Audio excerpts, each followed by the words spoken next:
Hello and welcome to Universal Heritage Television, your premier online television in Imo State.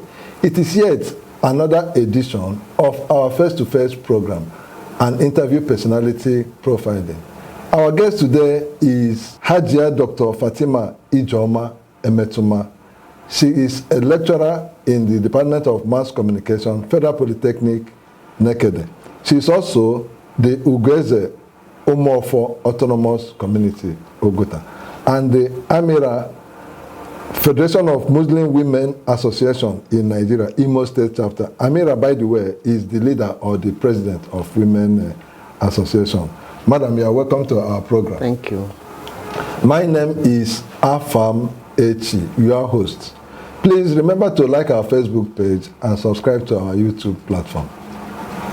Now, we are going to take Madam through a lot of contemporary issues, especially the issues that affect women and society. Madam, let me start by asking you, naturally, every man that comes to the planet Earth goes through a woman. We know women give birth to children. Now, the woman is the mother of the man. The woman is also the wife of the man. The man begets children. He has male and female children. He also has sisters. Now, in the scheme of things, women complain and raise issues over discrimination that are relegated to the background. And if you check closely, that is the reality. Now, where do you think these issues are coming from? That a situation where women are expected to be given prime position in the scheme of things, they are pushed to the background. Even when the woman is playing significant role in the life of the man who does this. So what do you have to tell us about this? Thank you very much, and I'm happy to be part of this program today. Yes, you know, culturally, in our culture, ab initio, women have been known and segregated as somebody that should be at the background. It's not new. In those days, even during the time of our forefathers, women are not supposed to be seen. They are not supposed to be heard. I mean to say, they can be seen, but they're not supposed to be heard. They're not supposed to go to any function. They're not part of any inheritance. You know, that has made things worse, and it has continued up to this modern time, that women are being segregated to the background, even when they are the mother of the man. You can even those of us that have gotten grown-up children, our children, after being an adult, still see us as children. In the home, you find out that when you want to talk to your son, you say, "So do you know anything?" Your son that you brought up, you gave back to and trained him, and he became an adult, will now tell you that, "Do you know anything?" You are now a nobody to him, because he grew up in an environment where he is seen as superior to the woman. And those of us, some of us are also part of the problem, because as we are training you mean women also? Women, yes. Okay. As we are training these our children, when they were small, you tell the girl, "You're not supposed to do this because you're a girl.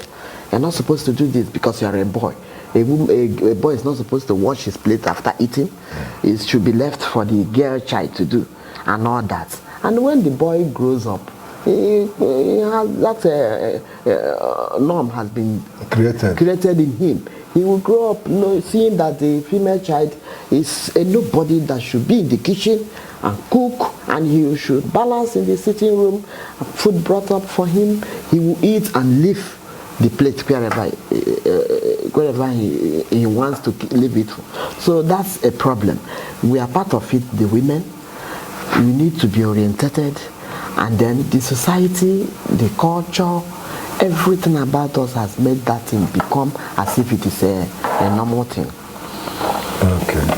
Okay. Now, you see, I think you hit it.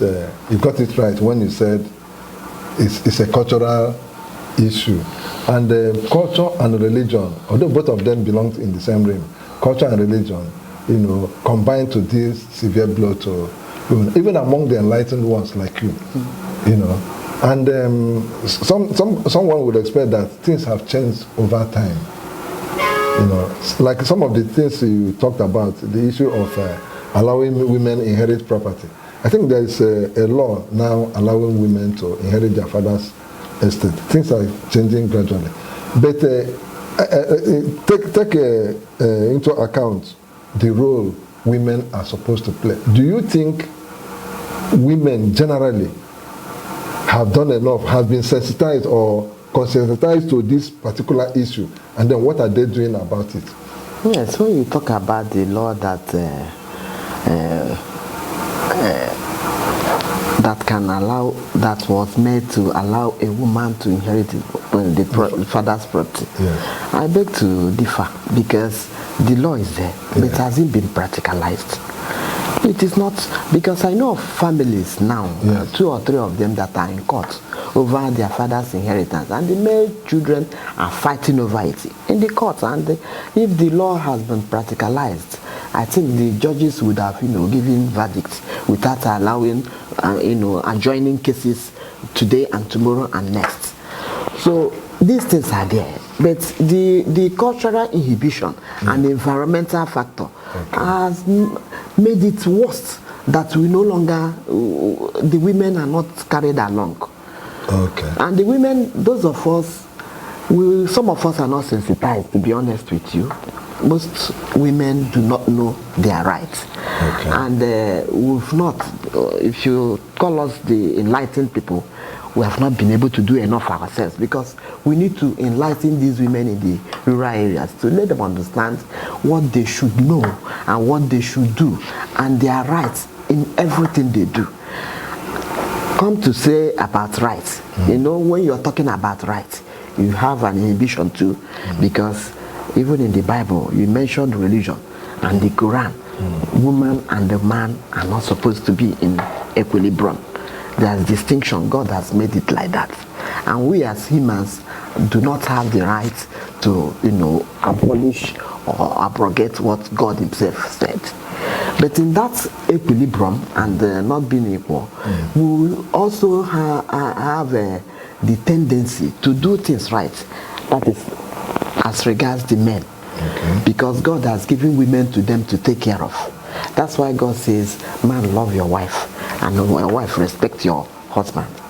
That love is not there. The men we are bringing today, the men we are bringing, I want to use the word bringing, because growing, we are nurturing. We are nurturing. Yes. I use the word bringing because it's like bringing, because the way they behave now is They're like bringing them like beer. They no longer, Madam, I will take exception to that. they no longer understand what these holy books say. Okay. So religiously, culturally, environmentally, women has been suppressed. And women ourselves, women as I am, we do not even know our rights. And we don't work towards, achieving what is expected of us. Not working towards their liberation. Yes. Okay, that's a good one. Now, let me take you to the issue of the affirmation principle. Now, if you look around the politics, let's take Imo State, for example. In the last election, I'm not aware that any woman was elected into the House of Assembly. And previously, they had 2 members in the last dispensation. Yeah, and today, those 2 women have been flushed out. That your word, flushed out. Okay. So now, at the National Assembly too, I may not have the exact statistics, but I think the number is not as it was even in the last. Yes. So now, the affirmation principle, people look at it as a deliberate action by the UNL to help bridge the gender gap. In some other countries, it has been achieved. There is parity if you look at countries like Rwanda, South Africa, Senegal, and the rest of it. I think through the legal process, they've been able to achieve some improvements, significant improvements. But here, when the women have this tool, to help fight for, effective, proper representation, to have a good number of them in the National Assembly or in the state assemblies, they are not taking advantage of it. What do you think they need to do? I don't think it's the woman's problem, because number one, they tell us that you do not have, as a woman, you will not pay for nomination fee. I don't know what they call it. That's in the parties. In the parties. To give a woman They give a woman. But you find out that when you come out as a woman, they will push you aside using different factors. Because you will not say that they've already given you a platform to come and contest. But when you go to the party to collect the nomination form, they've already assured that you will be given free. You will collect it, but you will not be part of the contest. So number one, they've pushed you aside from the party aspect. And then from homes, most husbands do not want their wives to be, come out because of so many factors. Our politicians, if I'm sorry to use these words, they are not matured enough to stay with women. Okay. They've not grown like you see politicians in the Western world, US, going hand in hand with women and working with them. Yeah. This place, there's always a name for a woman politician. So that also makes women to run away from political. But this very one that we do not have women in our House of Assembly was purely political. I cannot say that we do not have women contestants. Women came out to contest for the position, but they were pulled out because of selfish interests of men, and that our cultural, tendency that always pull men above women. So they feel the woman cannot contest in the platform where they are, and the result is not having a woman in the House of Assembly. Okay, now let's look at the role of the woman at home. The level of the crime wave among our youths, is terrible, and it's an issue for the society.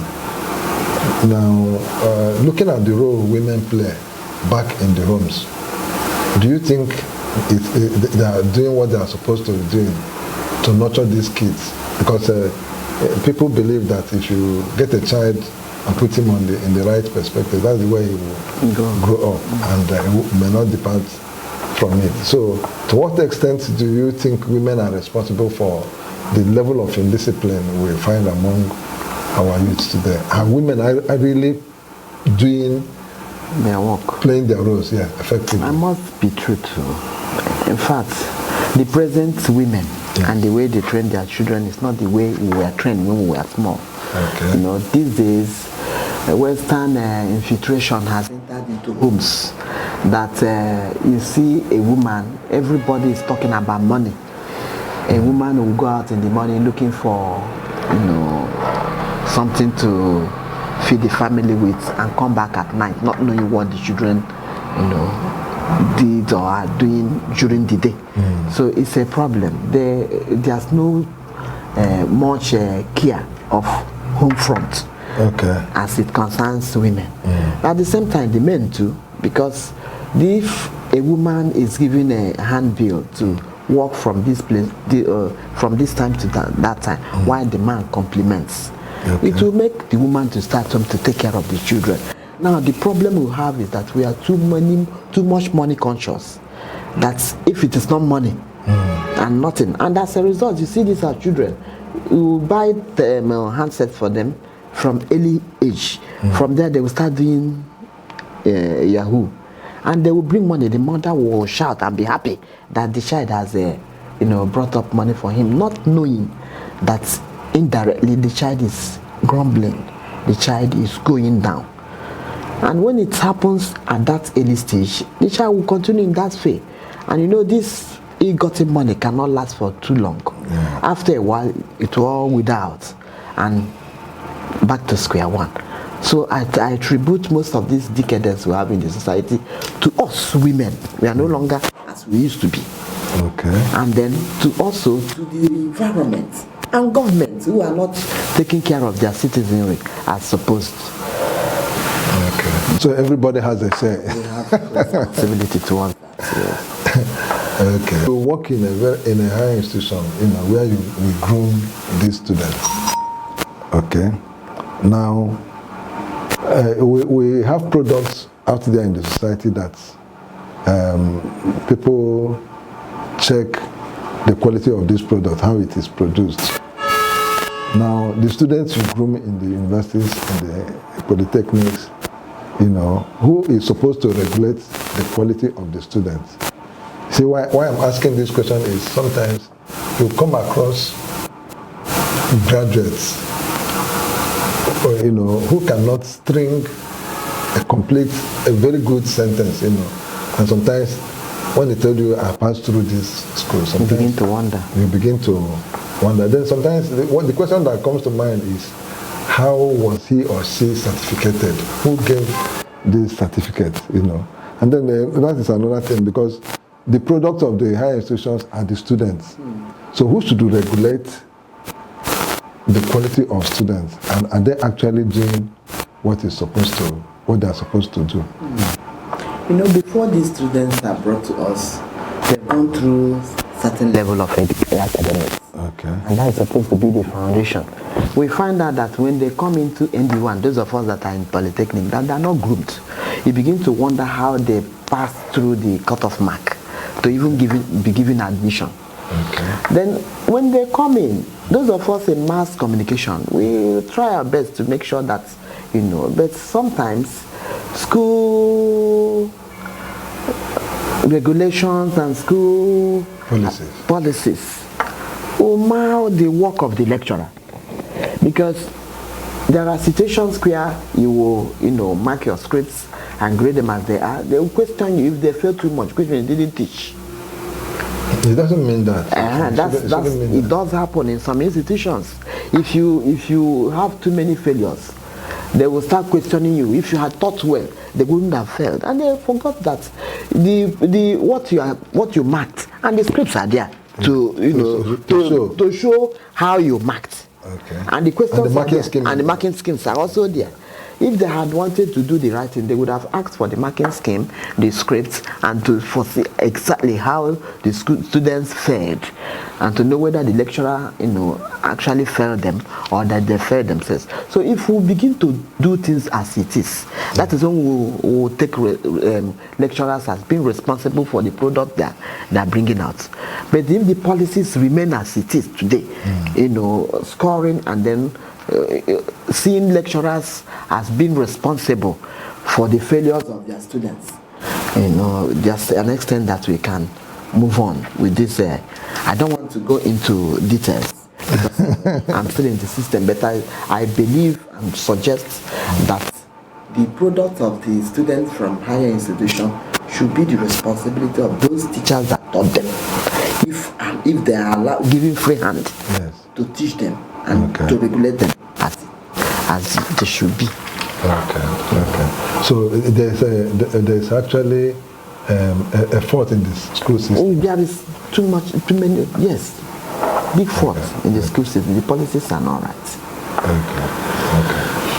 Now, if you are asked to give a one-point agenda, if you're asked to set a one-point agenda to the president of Nigeria, Bola Ahmed Tinubu, what would it be? What would you like to ask him to do? I would like him to sought the help of women.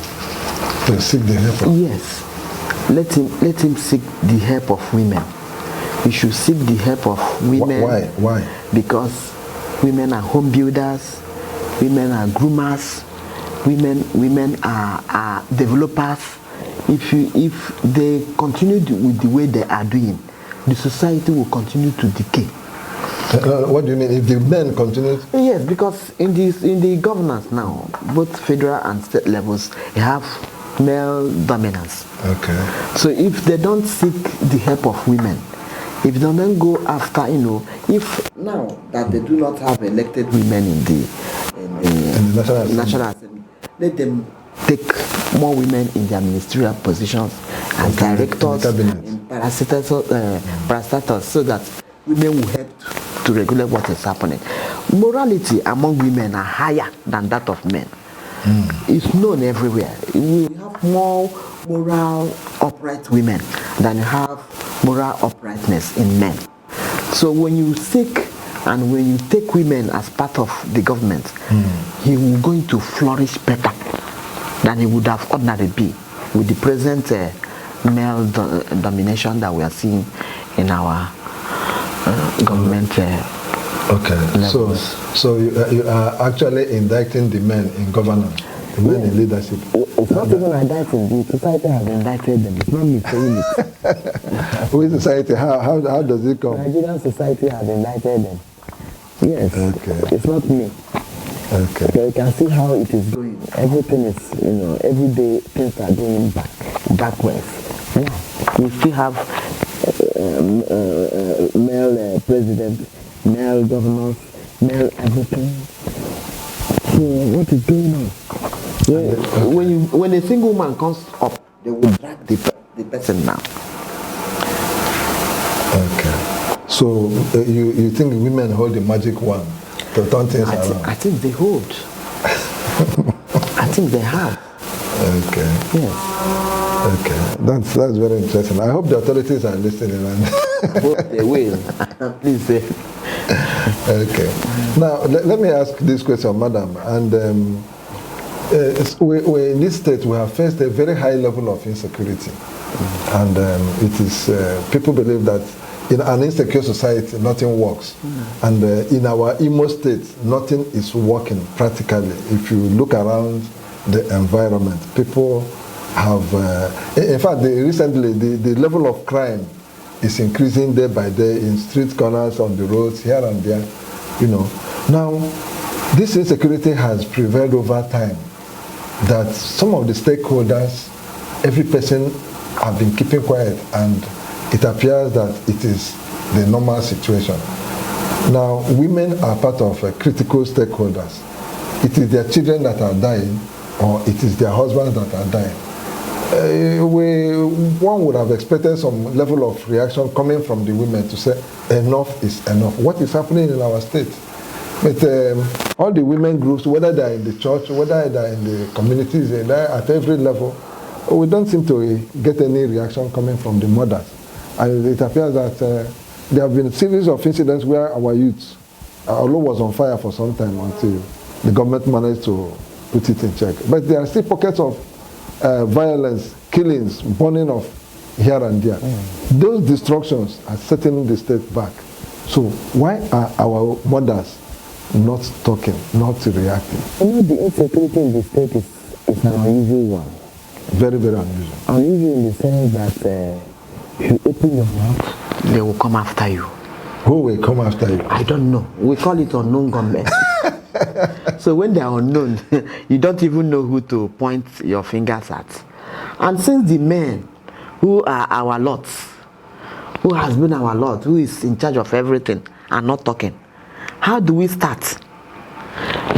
I think last year we had a protest. Women, we organized some women. We went around Owerri environment to protest against insecurity. We've done that. Civil society groups. Okay. We've done that once, I think last year plus now. Okay. It made no impact because we are doing it nowhere, because it seems to be the only secured place. If you go to Olu and do such a protest, I don't know whether you use your leg to go home or any other rural area in Imo State. Yeah. So it's an unusual situation that we find ourselves. I don't want to blame the women that have not come up with statements and all that, because everybody is afraid. We look forward to our stakeholders. Women are so insignificant in the state that our stakeholders would have, be in the forefront while the women follow. We are not hearing from them. And we are talking about our children being killed. Our children also kill, because this killing are our people killing our people. So that is what we are saying. If our children are the ones killing, what are their mothers doing? And now, I don't know, because we label them unknown. If they are known, I would have been able to look at the mothers, know whose children are killing, to see how their mothers are, reacting to the killings. Because they are now unknown, you don't know who their mothers are. We can only identify those that were killed, and see that the mothers became sober and mourned over the death death of their sons or daughters or not that. But it's still not a good thing that women have not reacted, apart from whatever thing. And I think I will use this opportunity to tell our civil society that we should assemble again to talk about this insecurity. We shouldn't wait for government or these stakeholders that have been keeping quiet. Because when the state goes down, we are all going down. Okay, but finally, before I let you go, I want to find out from you, what does it look like? What is it like being the Ugwueze of Umuofo in Oguta local government? Well, I've been an Ugwueze since 2013. Wow, congratulations. Yes, Ugwueze means the leader of the women in the community. We have been doing well. You know, this talks about nurturing children. We do that in our level as Ugwueze. We have meetings where we talk to our women to engage their children, to be sure that their children are meaningfully employed, even if not in government workplace, to do something so as to assist the parents at home. We've been able to talk about insecurity. In my community, we do not have any insecurity there. In Oguta? In Umuofo. Okay. That's your autonomous community? My autonomous community. We talk to them, we interact with them, we parley with them, and we do to the best of our ability to empower those that we can. That's what we do. And to be an Ugwueze is a privilege too, because it's a responsibility. It's not just there's nothing there than to make you to be responsible to people ordinarily wouldn't have been responsible to. Okay. Thank you so much, Madam. Thank you for coming to our program. We appreciate your presence. Thank you, sir. My pleasure. Yeah, viewers, this is where we draw the curtain, and we have had the Ugwueze of Umuofo, Hajia Dr. Fatima Ijoma Ebetuma. I guess that's yes. Okay. And he has told us here that women is the magic one we need to turn things around in this country, because according to her, women has a high level of morality than the men folk. So the government should give them a chance to showcase their skill. And with that, and on that note, we round off the program, and I say please continue to stay tuned to our station, and remember to like our Facebook page and subscribe to our YouTube platform. My name again is AFAM HC.